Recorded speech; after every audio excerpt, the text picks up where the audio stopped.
Hi, I'm Rev Myron. I'm a minister through Pathways of Light, and I've been a Course in Miracles student for over 40 years. I'm going through the text again this year, asking Jesus to clarify for me. And then I write from that clarity, and that's what I'm sharing with you today. So let's get started. Today, we're reading from A Course in Miracles, Chapter 9, Section 6, Acceptance of Your Brother. And we're going to read paragraphs 4 and 5. So here's what paragraph 4 tells us. God is more than you only because he created you, but not even this would he keep from you. Therefore, you can create as he did, and your dissociation will not alter this. Neither God's light nor yours is dim because you do not see. Because the sonship must create as one, you remember creation whenever you recognize a part of creation. Each part you remember adds to your wholeness because each part is whole. Wholeness is indivisible, but you cannot learn of your wholeness until you see it everywhere. You can know yourself only as God knows his Son, for knowledge is shared with God. When you awaken him, you will know your magnitude by accepting his limitlessness as yours. But meanwhile, you will judge it as you judge your brothers, and will accept it as you accept his. Jesus says that I'm like God in every way but one. God created me, and I didn't create him. Even that ability he gives me. I too am a creator with as much power as God. Nothing has changed because I've closed my eyes to reality. Neither God's light nor yours is dimmed because you do not see. I continue to create. I do not create alone, though. The sonship as a whole creates. Just as God sees us as a whole, we must learn to see ourselves as part of a whole along with our brothers. Wholeness is indivisible, but you cannot learn of your wholeness until you see it everywhere. I practice this all the time now. I do this at random. When I'm checking out at the store, I will look at the cashier with my heart open to see we are indivisible. When I notice a casual judgment of someone, I do the same.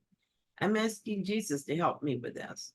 It is absolutely essential that I remember and accept my oneness with my brothers if I'm to remember that my mind is part of God's. I cannot be part of God alone because God does not know alone. He knows us as one indivisible whole. When you awaken him, you will know your magnitude by accepting his limitlessness as yours. All through the Course, Jesus talks to us about our true nature. As one, we are magnificent, beautiful, unlimited, free, powerful, holy, brilliant, complete, whole. As one, we are creators. We are the Son of God.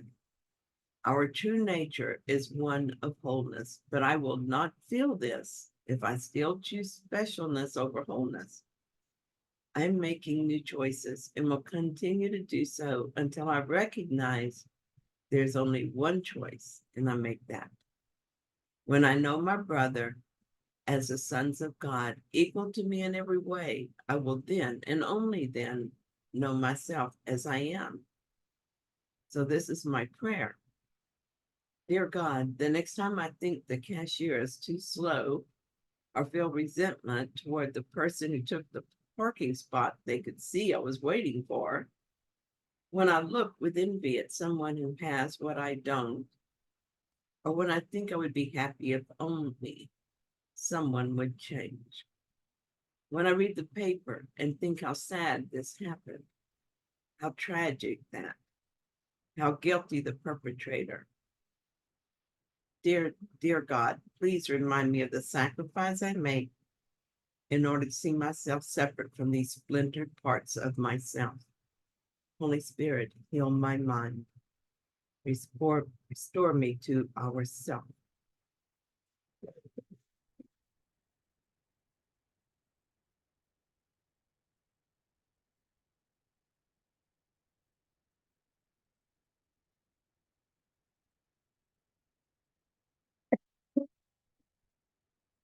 So, paragraph 5. You're not yet awake, but you can learn how to awaken. Very simply, the Holy Spirit teaches you to awaken others. As you see them waken, you will learn what waken means. And because you have chosen to wake them, their gratitude and their appreciation of what you have given them will teach you its value.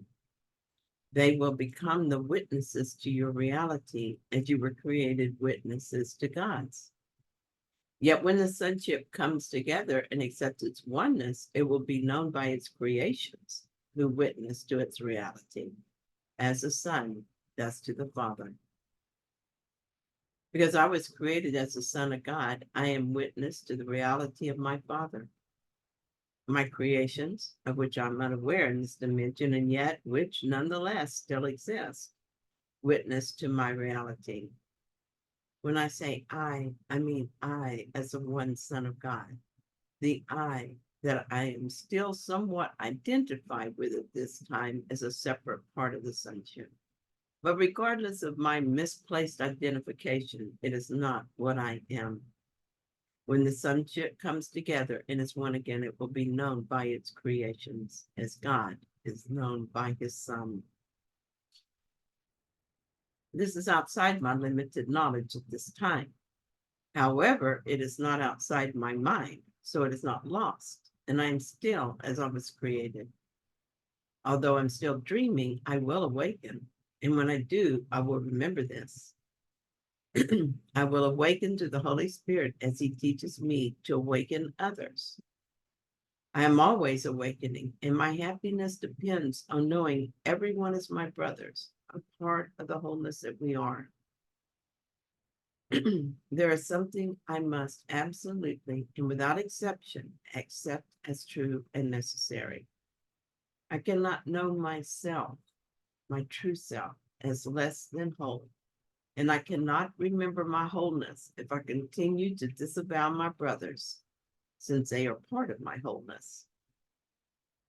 When a grievance arises in my mind, I quickly and gladly release it to the Holy Spirit. I want to know my brother as myself, and I cannot do that if I make him separate from me by assigning him the guilt that we all fear. Instead, I will withdraw my projections and release them to the Holy Spirit so they're healed for us all. As I release my brother from his guilt by showing him that he's not hurt me, he learns of his innocence, and this helps him awaken. I learn that I can awaken through witnessing his awakening. So, well, I'm going to tell you something kind of funny that happened this morning. As I was making my coffee, I was noticing that my son put my coffee in a different place than I keep it. And for a moment, I had a grievance against him. And I said, oh, dear God, I need help. I keep falling into that idea that this Virgo way of thinking and wanting things to be and having preferences about everything being in its place, that like, is that really important to me? Does that really matter? Is that more important than my dear son? Is it more important than waking up? Is it more important than God? So anyway, just an example, of how we do this sometimes, how we choose and deliberately choose to hold our brothers in guilt, and at the same time to hold ourselves in guilt. And what a silly thing that is to do. Okay, thank you for joining me in this reading. I hope that you found it helpful. If you did, then please like it. And if you haven't yet, please subscribe. And I'll be back soon with another reading. See you then.